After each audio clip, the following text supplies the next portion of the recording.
Silence. That is what Fujifilm gave us for nearly 4 years after the X-Pro 3.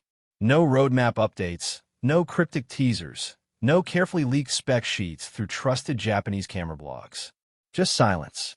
And in that silence, something remarkable happened. The X-Pro 3, a camera that was divisive the day it launched, transformed into a cult icon. Used prices climbed. Forums filled with photographers begging Fujifilm not to abandon the Rangefinder line. The X-Pro became the camera that refused to die, not because Fujifilm supported it, but because the people who shot with it simply would not let it go. Now, after what has felt like an eternity of waiting, the silence has finally broken. Factory floor murmurs have turned into credible supply chain reports. Prototype registrations have surfaced through wireless certification databases in 3 separate markets. And multiple independent sources with direct access to Fujifilm's Sendai manufacturing pipeline have corroborated details that align with an almost alarming level of precision. What you are about to hear is not guesswork. It is not wishful thinking dressed up as journalism. It is the most complete picture of the Fujifilm X-Pro 4 ever assembled from verified leaks, regulatory filings, and supply chain intelligence gathered over the past 18 months. And if even 2/3 of what has surfaced turns out to be accurate, the X-Pro 4 will not simply be an upgrade. It will be the most important rangefinder camera of the decade. To understand why the X-Pro 4 matters this much, you have to understand what the X-Pro line has always represented within Fujifilm's ecosystem. The XT series gets the headlines. The XH series gets the spec sheets. The GFX series gets the medium format prestige. But the X-Pro series has always been something different. It has been Fujifilm's soul. Every X-Pro has been a statement about what a camera should feel like in your hands, not just what it should deliver on a resolution chart. The original X-Pro 1 arrived in 2012 with Fujifilm's first X-Trans sensor and a hybrid viewfinder that nobody had ever attempted before. It was imperfect, slow, and at times maddeningly quirky. But photographers who understood what Fujifilm was attempting fell in love immediately. The X-Pro 2 refined the formula, adding the joystick, improving the autofocus, and maturing the hybrid viewfinder into something genuinely practical rather than just conceptually brilliant. Then came the X-Pro 3, and this is where the story gets complicated. Fujifilm made a decision that seemed almost self-destructive at the time. They hid the rear LCD behind a titanium plate, forcing photographers to shoot without constantly checking their results. The design polarized the photography world more dramatically than any camera release in recent memory. Some called it genius, a return to the discipline of film photography translated into a digital body. Others called it unusable, a camera that actively fought against the workflow that digital photographers had spent 2 decades building. But here is what the critics missed. The X-Pro 3 was never designed to be a mass-market camera. It was designed for a specific kind of photographer, someone who values the process of making an image as much as the image itself. And that specific kind of photographer turned out to be far more numerous than anyone expected. The X-Pro 3 sold steadily for years, outlasting multiple XT generations, and its used market value held firmer than almost any other Fujifilm body. Fujifilm learned a critical lesson from this. When they build a camera with a clear philosophical identity, even if it alienates some buyers, the ones who connect with it will become evangelists for life. The X-Pro 4, based on everything we are now seeing, has been designed with that lesson fully absorbed. Let us begin with the sensor because everything else flows from what Fujifilm decides to place at the heart of this camera. The strongest and most persistent leak points to a 40.2 megapixel X-Trans CMOS 5 HR sensor. The same foundational architecture that debuted in the X-H2 and later appeared in the X-T5. This is not a minor detail that can be glossed over. If confirmed, it represents a 60% resolution increase over the X-Pro 3's 26 megapixel sensor. For street photographers, this means the ability to crop into a scene with extraordinary freedom while maintaining print quality resolution. Imagine standing on a crowded corner in downtown Manhattan, capturing a wide scene at 23 millimeters, and then having the ability to punch into a tight facial expression across the street while retaining enough detail for a gallery-quality A2 print. That is the practical implication of 40 megapixels in a rangefinder body. But the resolution increase is only half the sensor story. The X-Trans CMOS 5HR architecture brings with it a fundamentally different approach to color reproduction and noise management. The pixel structure itself has been redesigned to improve light gathering efficiency at each individual photo site, which partially compensates for the smaller pixel pitch that comes with higher resolution.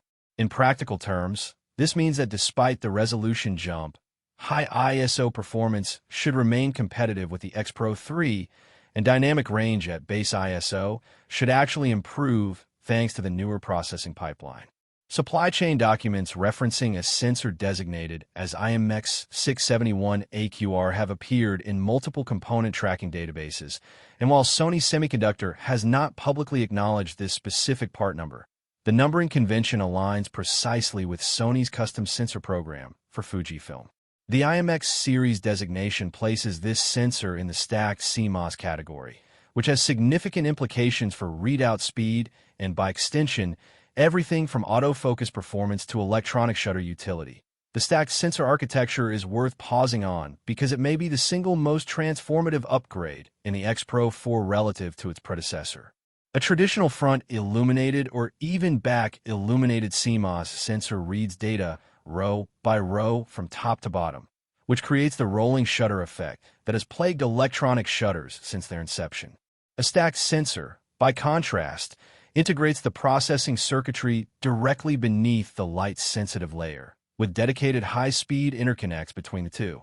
The result is a sensor that can read its entire surface nearly simultaneously, dramatically reducing rolling shutter distortion and enabling blackout-free, continuous shooting at speeds that were previously the exclusive domain of flagship sports cameras.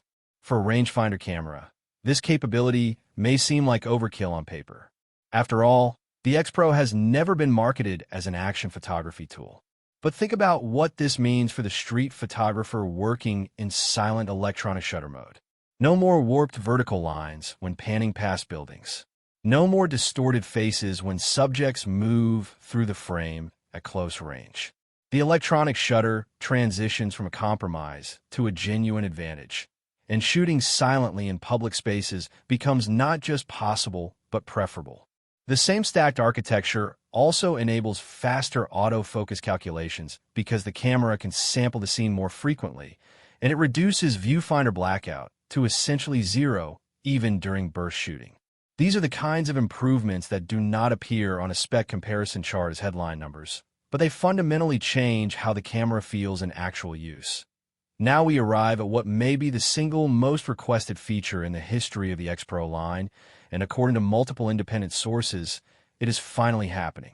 In body image stabilization, IBIS. The XPro 4 will reportedly include a 5-axis sensor shift stabilization system, providing up to 7 stops of compensation. If this leak proves accurate, and several regulatory filings reference a mechanical stabilization assembly with 5-axis articulation in a body whose dimensions closely match the expected XPro 4 footprint, it will mark the first time any XPro camera has featured sensor-based stabilization. Think about what this unlocks for the rangefinder shooting experience. The XPro line has always been paired naturally with Fujifilm's compact prime lenses, the 23mm f2, the 35mm f1.4, the 50mm f2. These are optically brilliant lenses, with one consistent limitation. Not a single one of them includes optical image stabilization. For years, XPro photographers have accepted this trade-off, steady hands and higher ISO values in low light being the price of admission for the compact prime experience. With a 7-stop IBIS system, that trade-off evaporates. You can now shoot handheld at 1/4 of a second with a 56mm portrait lens at golden hour and expect critically sharp results. You can capture night street scenes at base ISO with deep depth of field without carrying a tripod. The entire library of Fujifilm's unstabilized primes effectively gains image stabilization overnight. The engineering challenge here is non-trivial. Fitting a 5-axis IBIS mechanism into a body that is expected to maintain the slim rangefinder profile of its predecessors requires a complete mechanical redesign of the sensor mounting assembly. Fujifilm's engineers have reportedly achieved this through a newly developed magnetic suspension system that reduces the physical depth of the stabilization unit by approximately 30% compared to the mechanism found in the X-T5. This is precisely the kind of miniaturization that explains why the XPro 4 has taken so long to develop. It is not that Fujifilm forgot about the XPro line. It is that they refused to ship an XPro with compromises they considered unacceptable. The autofocus system is where things get genuinely interesting from a technical perspective. The XPro 4 is expected to inherit the X Processor 5, the same image processing engine that drives the X, H2, X, T5, and X S20. But processing hardware is only part of the equation. What matters is how that processing power is deployed, and the leaks suggest Fujifilm has been developing a customized autofocus algorithm specifically for the rangefinder shooting paradigm. This is significant because rangefinder-style photography places fundamentally different demands on an autofocus system compared to SLR-style shooting. A photographer using the optical viewfinder with the electronic rangefinder overlay needs the camera to make accurate subject detection judgments without the benefit of seeing exactly what the sensor sees in real time. The camera has to predict, with a high degree of confidence, what the photographer intends to focus on based on the offset between the optical viewfinder's perspective and the imaging sensor's perspective. Fujifilm has reportedly developed a dedicated subject recognition model that runs on the X Processor 5's neural processing unit specifically for this parallax-compensated focusing scenario. The system allegedly tracks not just faces and eyes, which is table stakes at this point, but also subject types that matter to street and documentary photographers. It can distinguish between a stationary pedestrian and one who is about to step into the frame. It can identify a cyclist approaching from the periphery and pre-calculate focus trajectories before the subject enters the active focus zone. These are claims that sound almost too sophisticated to be true, but they align with advancements Fujifilm has already demonstrated in the GFX series subject detection capabilities, and the X Processor 5 has the computational headroom to support models of this complexity.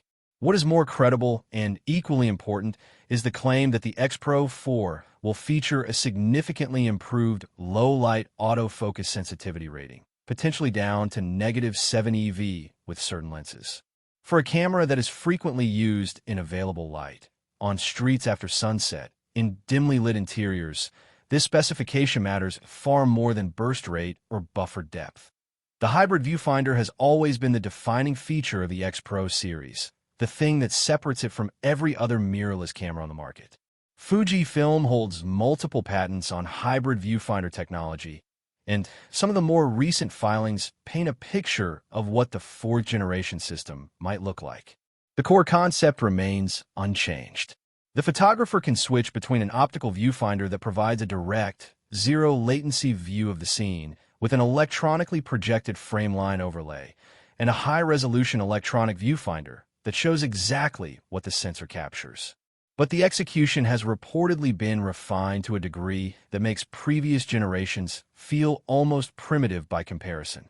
The optical viewfinder in the XPro 4 is said to feature an expanded field of view that can accommodate focal lengths from 16mm to 90mm without requiring an external accessory, a significant improvement over the XPro 3's effective range. The frameline projection system has been upgraded from a simple LCD overlay to an OLED microdisplay that can render frame lines with perfect clarity at any brightness level, eliminating the washout issues that plagued earlier generations in bright sunlight. The electronic viewfinder itself is expected to use a 5.76 million OLED panel with a refresh rate of up to 240 Hz, specifications that would place it among the finest EVFs in any camera at any price point. But the most intriguing patent involves something Fujifilm calls an adaptive overlay mode.